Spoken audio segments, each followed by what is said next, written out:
फलस्तनगरे जातं द्वारावत्या निवासिनं नौम्यां चक्रपाणितं जनकायद्विजनंदनम।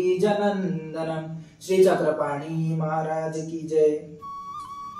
आजच्या लीळा श्रवण भागात आज आपण पूर्वार्ध लीळा क्रमांक 4 ब्राह्मणाच्या सहस्त्र भोजनाचा स्वीकार ही लीळा श्रवण करणार आहोत। एक ब्राह्मण दाम्पत्य द्वारकेला 1000 ब्राह्मणांना जेवू घालण्यासाठी यात्रेकरू सोबत जात होते। तेव्हा रस्त्यात त्यांना चोरांनी गाठले व त्याचे सर्व धन लुटले। परंतु ब्राह्मणीच्या प्रसंगावधानामुळे तिने तोंडात लपवलेली कानातली सोन्याची भोवरी तेवढी मात्र वाचली। मग ते द्वारकेला आले। तेथे त्यांनी अष्टतीर्थे केली। त्यांना उंटखान्यात श्री चक्रपाणी महाराजांचे दर्शन झाले।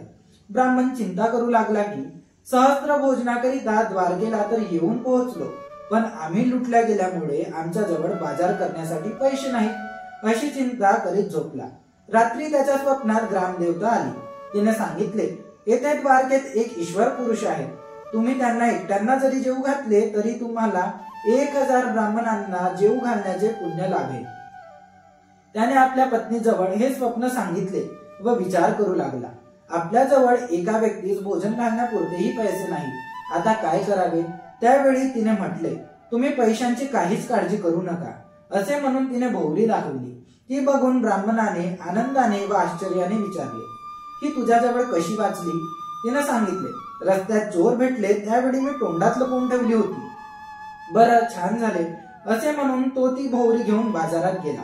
भोवरी मोडली आणि आपल्या पत्नीला पूजेचे व भोजनाचे साहित्य आणून दिले। मग तिला सांगितले, तू स्वयंपाक करून ठेव, तोपर्यंत मी त्या ईश्वर पुरुषांना जेवण्याचे आमंत्रण देऊन येतो।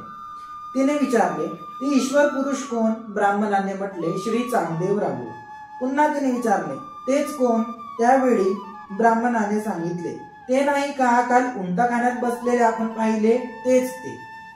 तिने आपल्या पतीस वेड्यात काढून म्हटले, अहो, त्यांना कशाला उगीच आमंत्रण देता?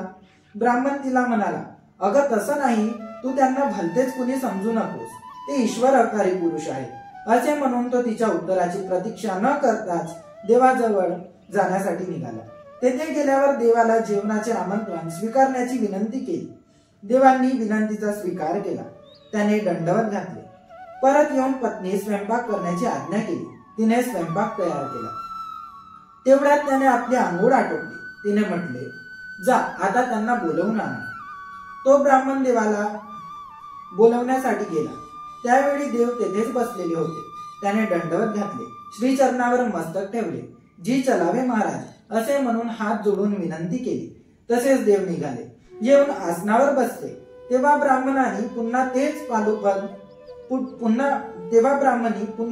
पालुपद पुटपुटली। संपूर्ण गावात तुम्हाला हाच ब्राह्मण दिसला का?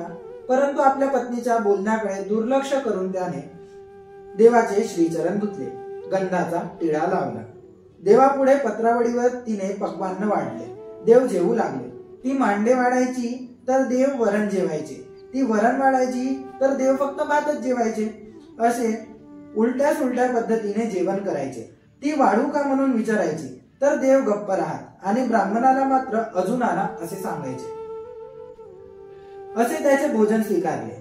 नंतर देव तेथून निघून गेले। देवाने ज्या पत्रावळीवर भोजन केले ती पत्रावळ ब्राह्मणी उचलू लागली तर एकामागे एक अशा 500 उष्ट्या पत्रावळी निघाल्या। त्यावेळी ब्राह्मण तिला रागावला व म्हणाला, अगं पापिनी, तुझ्या मनात जर किंतु नसता आणि तू जर शुद्ध भावनेने देवाला जेवू घातले असते तर 1000 उष्ट्या पत्रावळी निघाल्या असत्या व 1000 ब्राह्मणांना जेवू घालण्याची क्रिया माझी येथेच पूर्ण झाली असती। येणाऱ्या भागात आपण समोरच्या लीळा श्रवण करू। सर्वांना सादर दंडवत प्रणाम।